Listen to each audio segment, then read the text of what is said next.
In the most remote areas of the world, something massive is silently stalking its victims and swallowing them whole.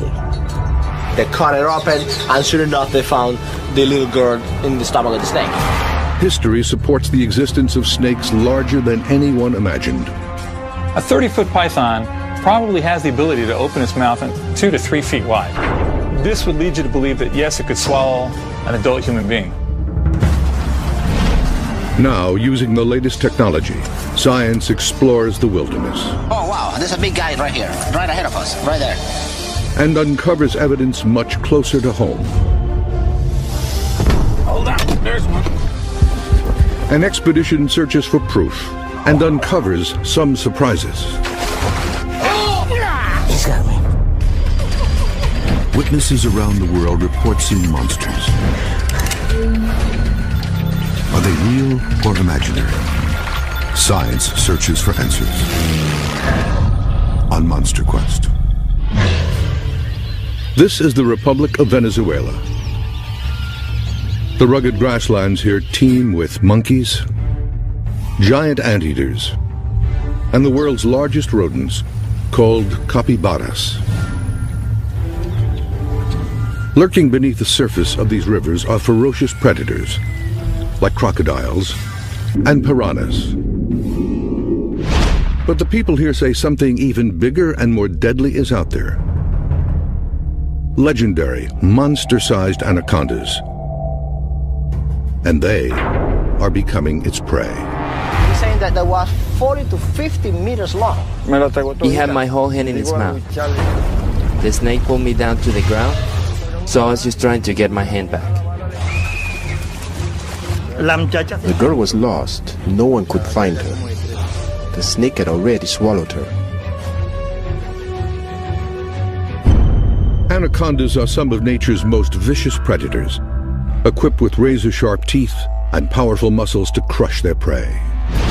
The teeth of the anaconda are like needles that curve backwards. If you try to pull out, they go in even further, deeper. And then it throws a couple loops and starts squeezing incredibly powerfully.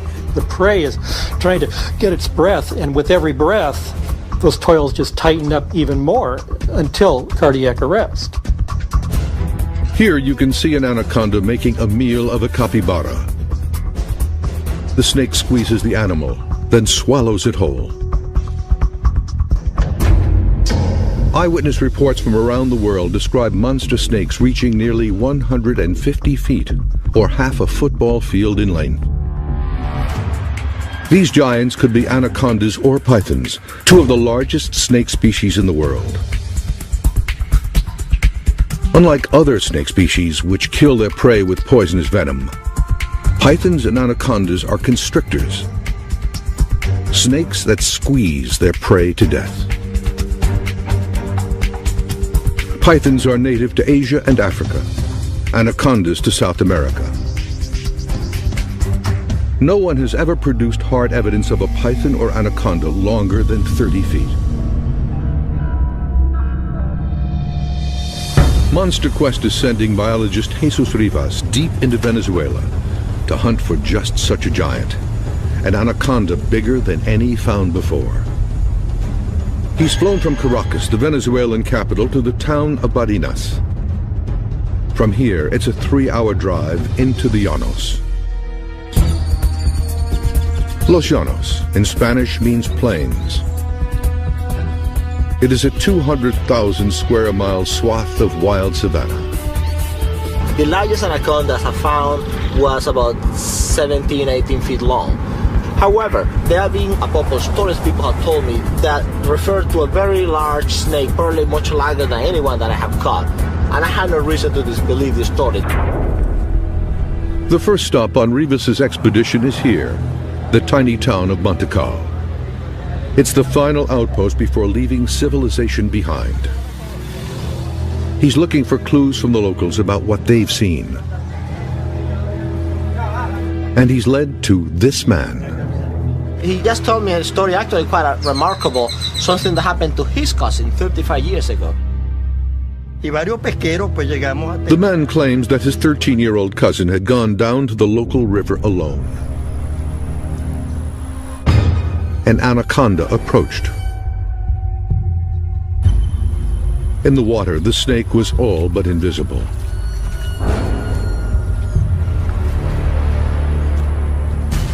Without warning, it attacked. The anaconda wrapped its massive coils around the girl. There was no chance of escape.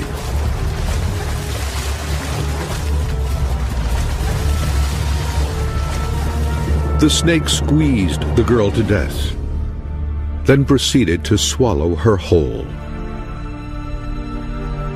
They found her, they killed it, they cut it open, and sure enough they found the little girl in the stomach of the snake.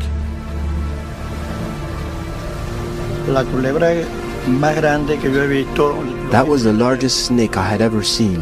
It was at least 45 feet long. 45 feet is a giant snake, and it's just what Rivas is looking for.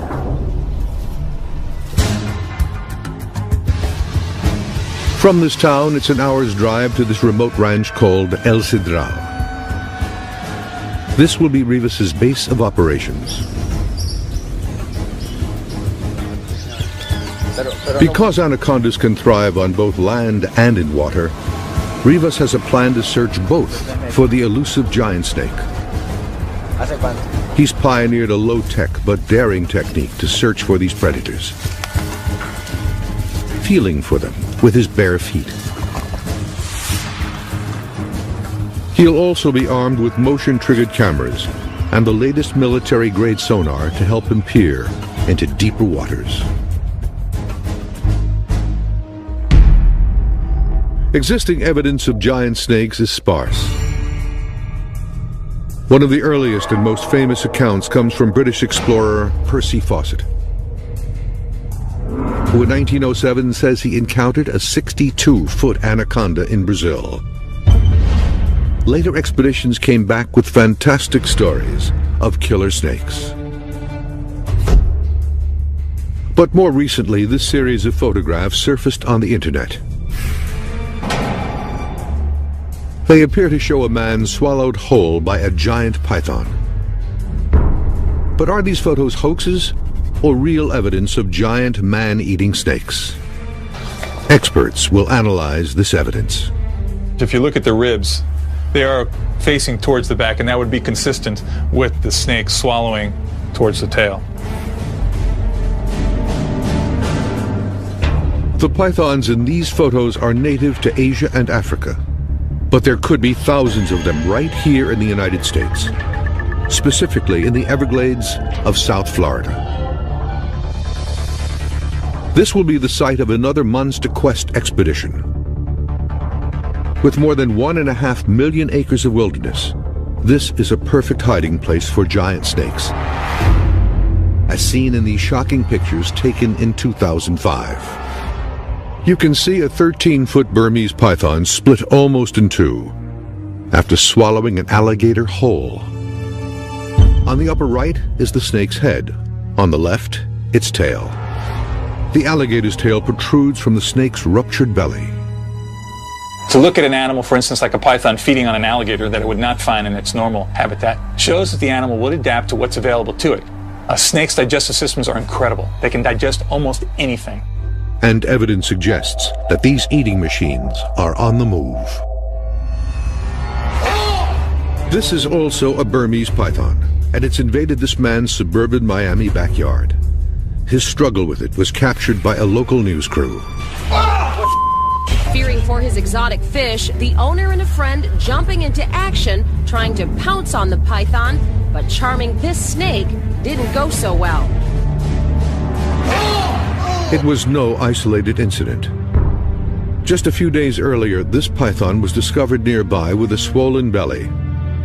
What turned out to be a 15-pound pet cat named Francis. These incidents are becoming so common that Miami-Dade County now has an emergency unit to respond to such calls. It's called the Anti-Venom Unit. This is a big problem here in South Florida. And these are big snakes that can hurt a young child as well as a teenage boy or even a full-grown adult. Handling these snakes is dangerous, even for professionals. How did pythons native to Southeast Asia end up in these Miami neighborhoods? For many years now, these snakes have been very popular pets. Ron McGill of the Miami Metro Zoo has been studying Florida wildlife for nearly 30 years. The unfortunate thing is they purchase these animals when they're hatchlings or newborns in pet shops, and they look very manageable. But when pythons get too big for their cages, owners release them into the Everglades. And in 1992, when Hurricane Andrew hit here, destroying homes and pet stores, hundreds of young pythons escaped into the wild. Nobody could have predicted what happened next. Because of our climate, it's so conducive to these animals when they are released or they escape that they thrive. Not only do they thrive, they reproduce. Just how many pythons are now living in the Everglades is unknown. But there's no question the number is growing. A large constrictor can have 50 to 60 live babies that are on their own. So really, I don't see a way short of a long, deep freeze in South Florida where these animals are going to be eradicated. McGill has evidence that this new population of snakes are about to become giants. This is a 20-foot skin of a reticulated python that washed up on a beach in Miami. An animal that started out as a pet, but now is indicative of a problem that we're experiencing here in South Florida. And the South Florida environment is extremely conducive to the growth of these snakes. It's a warm, humid environment, has an incredible prey base, whether it be raccoons, possums, waterfowl, and quite supportive for snakes reaching maximum size. The implications to people here in Florida could be lethal. A snake this size in a residential area can pretty much prey on anything he wants. This snake could kill me that fast if it wanted to. Wildlife biologist Joe Wasilewski is no stranger to giant snakes. In 1989, he helped capture this 22-foot python, the biggest snake ever found in the United States. Now he's going to lead a hunt here in Florida to find a giant even bigger than that. Wasilewski believes that giant snakes are thriving in the Everglades and may start crossing into residential areas. Now he's looking for evidence. But snakes, even giant ones, are elusive. First, he will set up motion-sensing cameras. You know, this is actually perfect. If I were to be a python in this neighborhood, this is where I'd want to be. Nice shaded, houses all over, Everglades right there. This could be the spot.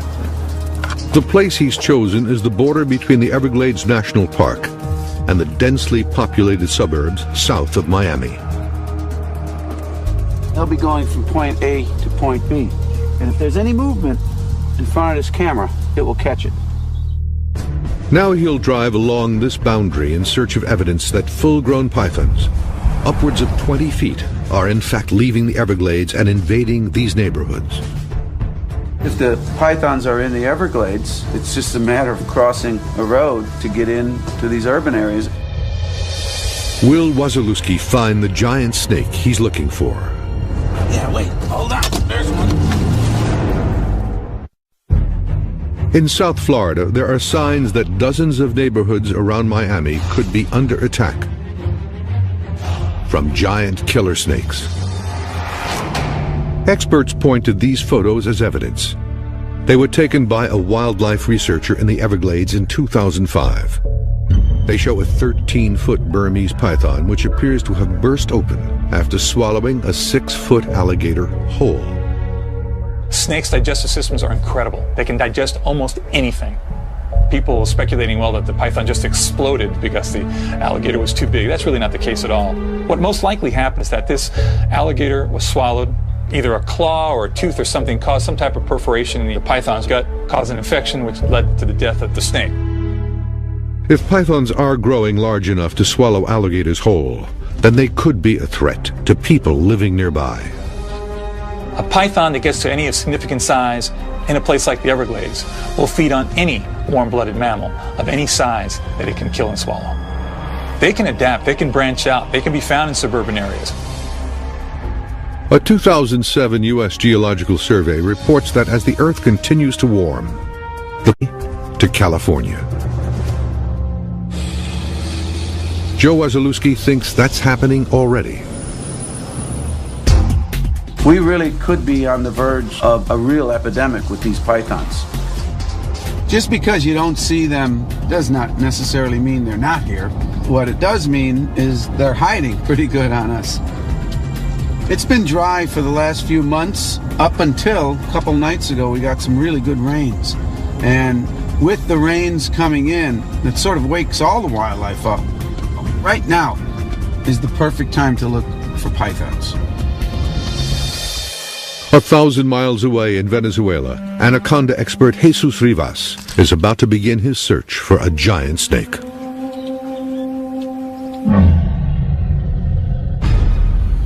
This region of South America is a hotbed for giant snake sightings. From neighboring Brazil came one of history's most widely cited encounters. It came from this man, Colonel Percy Fawcett. On January 7, 1907, Fawcett was on assignment with Britain's Royal Geographical Society. He described the encounter in his journal. We were drifting easily along in the sluggish current when there appeared a triangular head and several feet of undulating body. It was a giant anaconda. I sprang from my rifle and, hardly waiting to aim, smashed a .44 soft-nosed bullet into its spine. We stepped ashore and approached the reptile with caution. As far as it was possible to measure, a length of 45 feet lay out of the water, and 17 feet in it, making a total length of 62 feet. This drawing and Fawcett's account are the only existing evidence of this giant snake.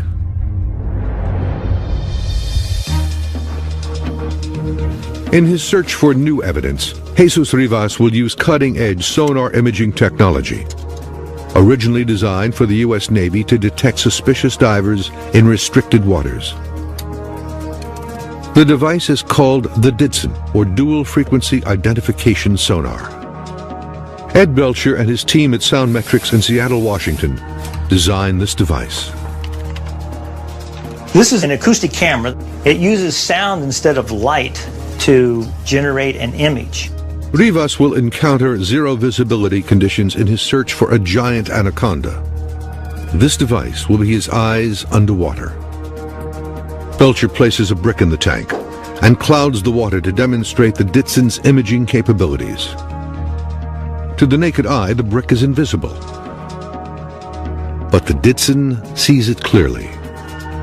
Now, this brick is only about 4 feet away, but in Venezuela, while you're looking for snakes, they'll be probably 30, 40 feet away, and we'll still be able to see those snakes. Once Rivas finds a snake, he'll be able to measure it to see if he's found an actual giant. Sonar has never been used before to search for giant snakes. And what Rivas finds could raise the evidentiary bar. Joining Rivas on his expedition are his old partners, Victor and Ramon. They'll be setting motion-triggered camera traps, but they must first track down bait to lure the giant snakes. For that, they'll need to collect musk from another anaconda. Musk is a mysterious glandular excretion that Rivas believes could attract other snakes. Nobody knows what the musk is for. It could be for defense, because it's very stinky, but also it could have a social function, attraction. Ahead, something in the road catches their eye. It's the track of an anaconda. I can see the print of the scales here. Dirt in this side tells me the snake is going that way. And because of that print size, I can tell this snake was about 8 to 9 feet long. When I see a track this fresh, I know it's only an hour or two old. So this anaconda has to be nearby. Anacondas inhabit shallow swamps where they stalk their prey. 5 years ago, this particular swamp was the site of a near fatal attack. This man, Jose de Esteban, is a cowboy at El Cedral. the same ranch where Rivas is based. He is one of the few locals to tangle with an anaconda and live to tell about it. De Esteban had heard a report of a large anaconda by the roadside and went to investigate. I was out there looking for one, and I saw it on the ground. And without even thinking, I bent out to see it closer, and before I knew it, it got me. De Esteban struggled to keep the anaconda's coils from wrapping around his body. After nearly 5 minutes, he finally wrestled himself free.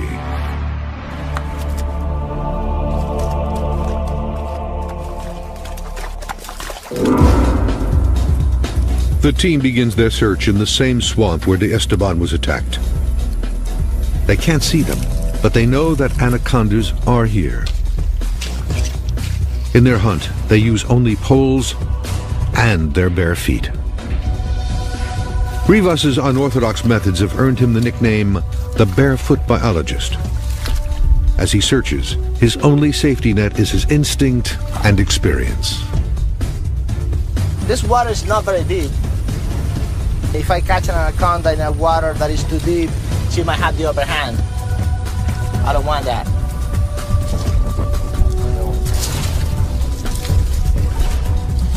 This snake here, not a very big one. There's another one right here. Ramon! Victor! These anacondas are too small for musk extraction. But there's evidence that a bigger anaconda could be nearby. This is a track right here. It seems like this anaconda will be about 9-10 feet, maybe that big around. Despite the fresh trail, Rivas cannot find the snake. The team is losing daylight. The pressure is on. Rivas discovers something, but it's not an anaconda. Not a snake. Nobody went to find. It's a small but very unhappy crocodile. The day seems all but over. But then, a discovery.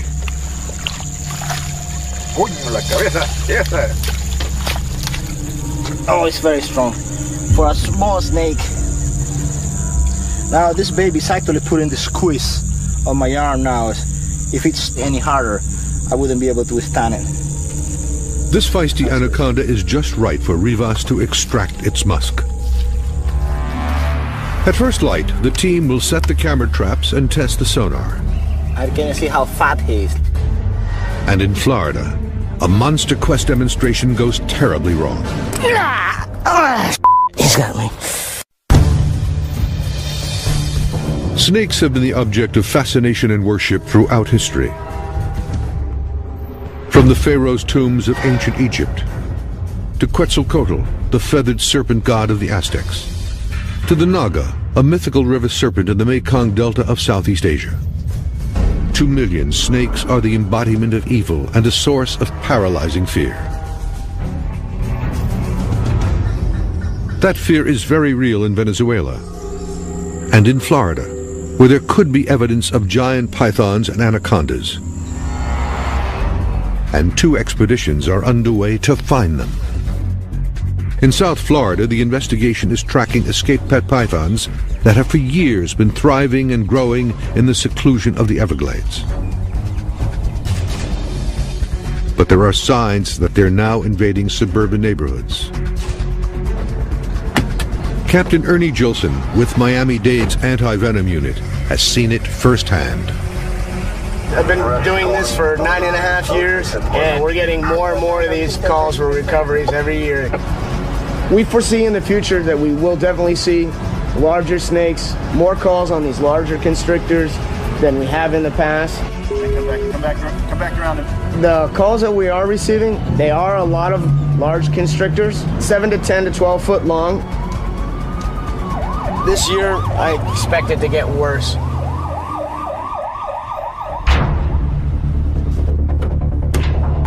Captain Gilson and his partner, Captain Chuck Seifert, agreed to demonstrate for Monster Quest how they capture these deadly predators. This is a 10-foot python caught on a recent call, and it's not happy. They try to subdue it by covering its head with this bag. But this python is intent on escape. They need to act fast. He's pissed at me. And as a last resort, Gilson abandons his tools for his bare hands. Maybe I can get him to chill. He needs to sneak up behind the snake, then grab it right below its head to stay clear of its jaws. I'm gonna walk around this way, since he's fixated there. Come from behind him and grab him.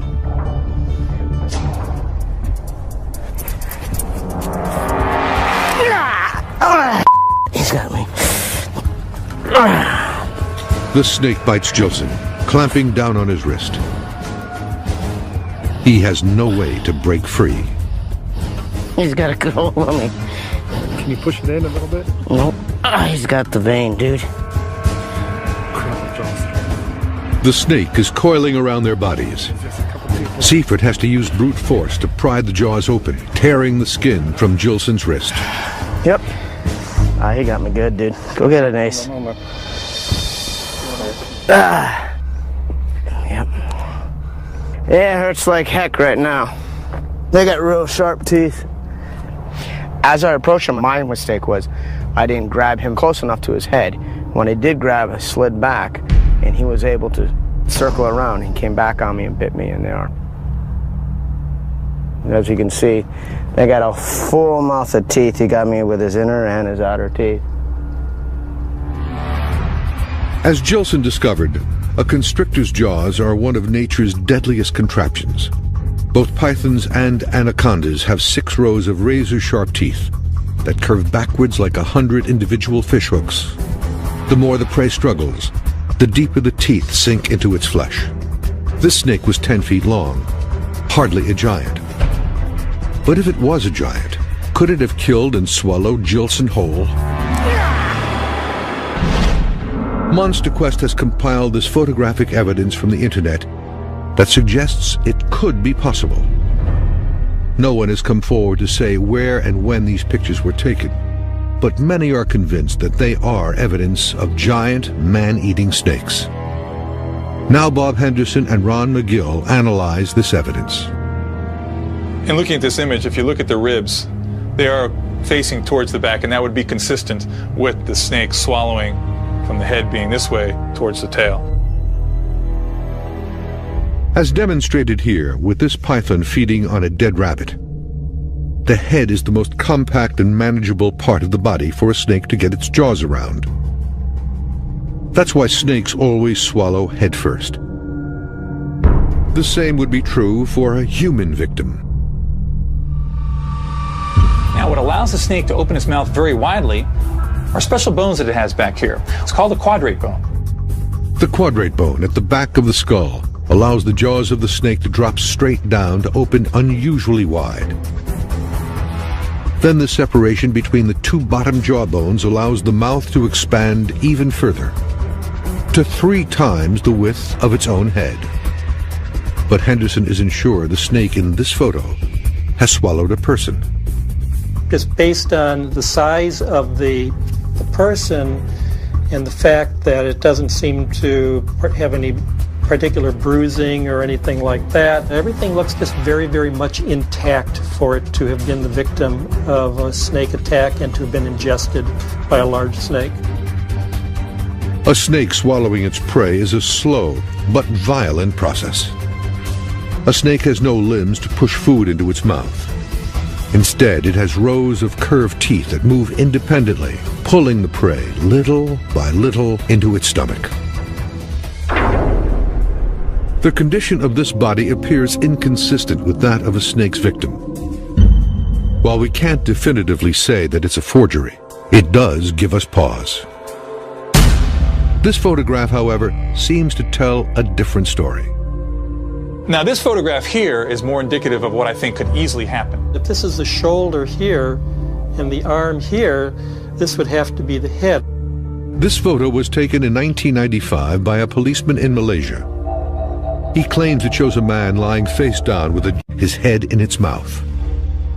I think the snake could have a real hard time getting around what looked like they might be fairly broad shoulders. Prey species would bleed a lot from those wounds, and here you see that this snake has struggled. It has tried to go back and forth, trying to get over those shoulders, which is spreading this blood, spreading this injury. Once the snake swallows this man's head, the shoulders could prove to be an insurmountable obstacle. The average width of an adult's shoulders is about 2 feet, but if the snake could get its mouth around the shoulders, nothing could stop it from swallowing a person whole. A 30-foot python probably has the ability to open its mouth 2 to 3 feet wide. This would lead you to believe that, yes, it could swallow an adult human being. The best place to find these monster-sized snakes is going to be in the remotest areas of the world. Back in Venezuela, Rivas extracts the musk of the anaconda he caught the night before. He believes the musk could contain pheromones that will attract other anacondas, hopefully a giant. So maybe if this musk has a social function, with the camera traps, we might be able to find bigger, better, more anacondas. Rivas positions and aims the cameras using the onboard laser sight. Each is equipped with a motion-sensing trigger and a flash. These cameras will capture whatever crosses their path, day or night. Now the team will test the sonar.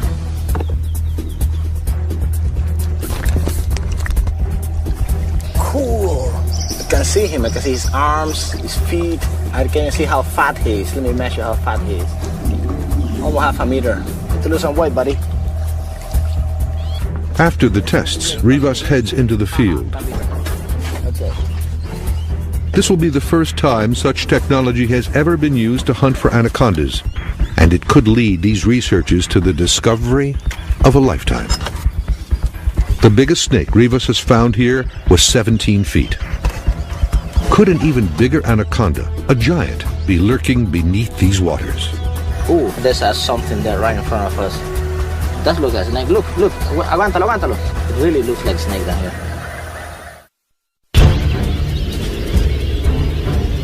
Around the world, legends are told of giant snakes measuring 150 feet or more, half the length of a football field. Anaconda expert Jesus Rivas and his team are on the hunt for just such a monster snake in Venezuela. On land, they baited and set motion-sensing camera traps. Their search now moves to the water. If an anaconda grows to be too large, it will be limited to deeper water. That's why I think that in these places, I might be able to find larger animals. Visibility under this water is almost zero. But here, the Ditson sonar sees everything.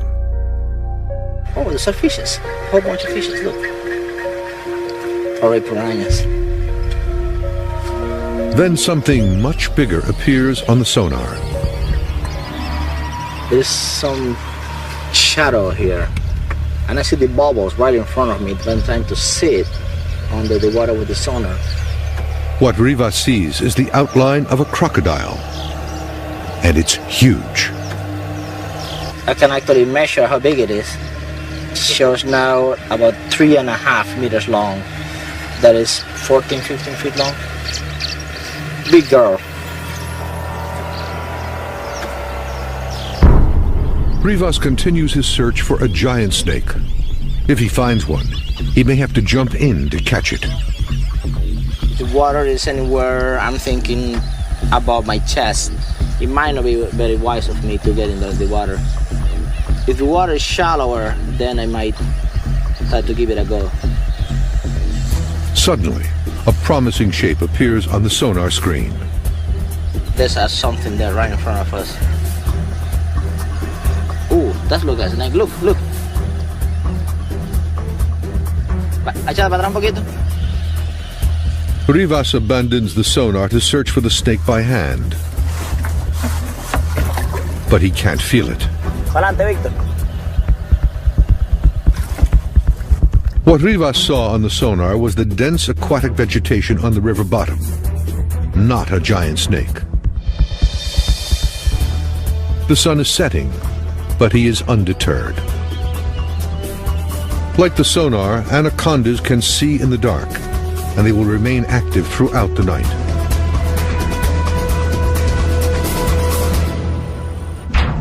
Back in South Florida, where the search for a giant snake continues, the day is also coming to an end. But that could be good news for biologist Joe Wasilewski. As the sun goes down, the roads stay warmer, the snakes, pythons in this case, will begin to migrate across, and that's usually when they move is right after sunset and into the night. His search begins to look even more promising. This really is a good road. It's sort of secluded. There's a little bit of an orchard here. There's some nurseries. There's homes. And this is really perfect to find a python. His intuition is right. There you go. I think I see something. Yeah, wait. Hold on. There's one.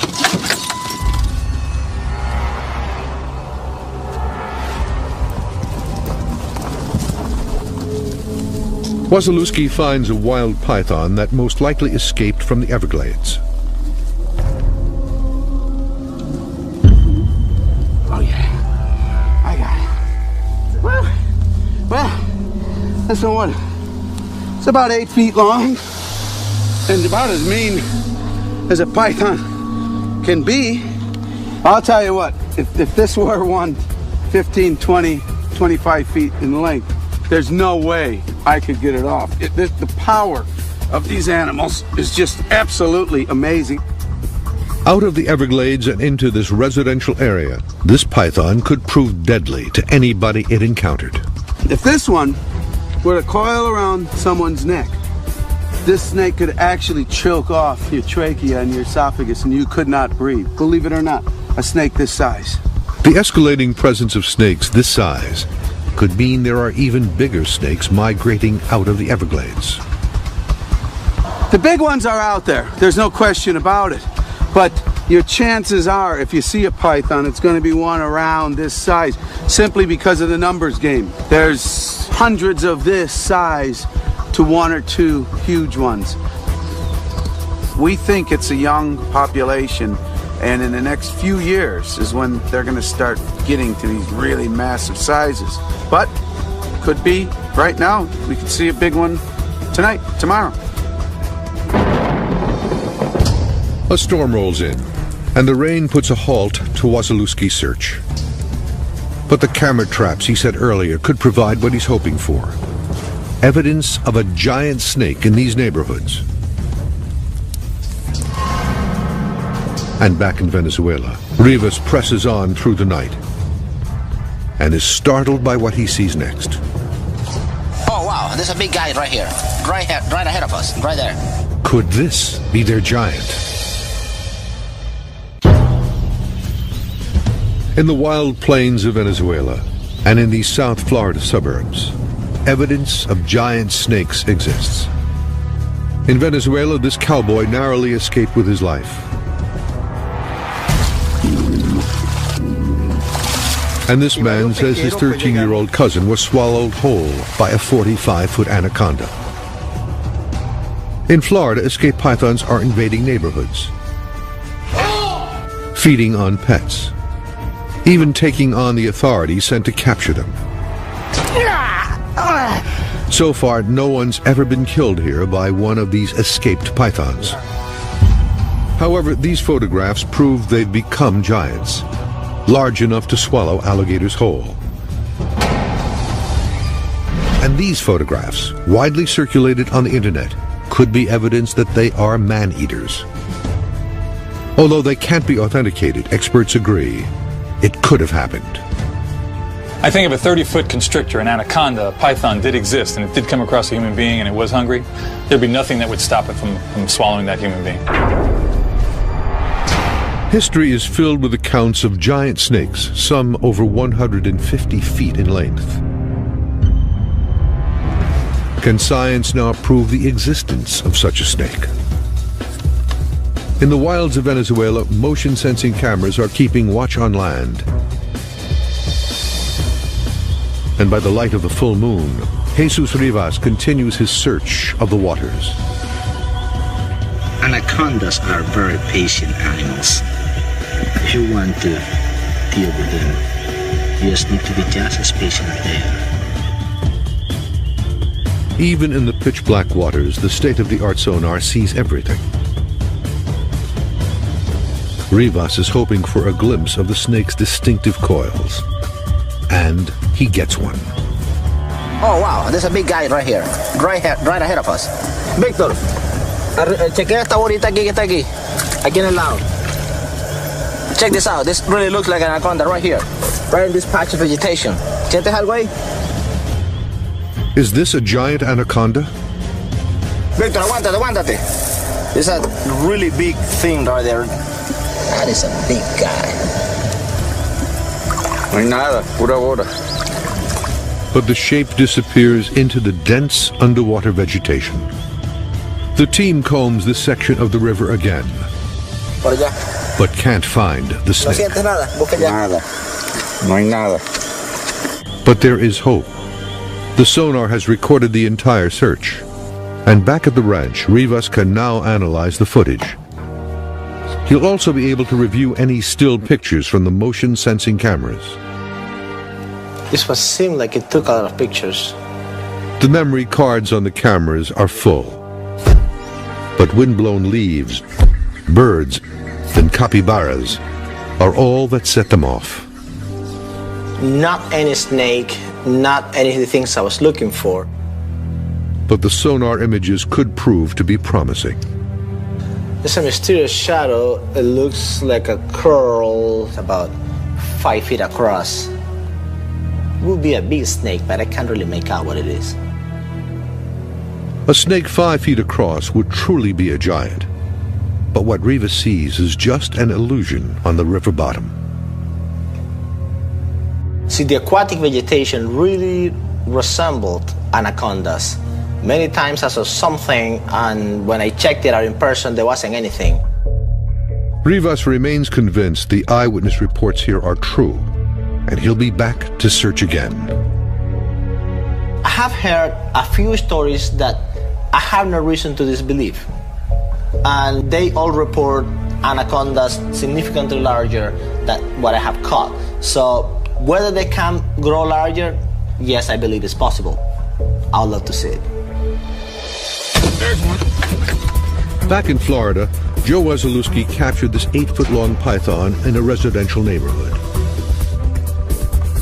Now, for the first time, he'll check his motion-sensing cameras for evidence of even bigger pythons leaving the Everglades behind. Okay, let's see what we got here. Oh, there's the dog. So the camera does work. Whoa, look at that. Wait a minute. That's the whole snake. Wow. Now that is a great shot. There's the head, the tail. That thing is at least 12 feet long. This odd-looking snake is an albino python, a popular breed with pet owners. It's not a giant, but what Wesolowski has found is new evidence that wild pythons are crossing into suburban neighborhoods. A photo is worth 1,000 words, right? And here it is. So that's a fact. Snakes are coming into these areas. And it may be only a matter of time until these snakes become giants. I'll bet in another 5-10 years we will start seeing the huge ones coming out. The evidence shows giant snakes are an unstoppable force of nature and potential man-eaters. In the Venezuelan llanos, life goes on as the anacondas lay in wait for their next victim. And here in the U.S., the population of escaped pythons continues to grow and spread to new areas every day. The next place one turns up could be your own backyard.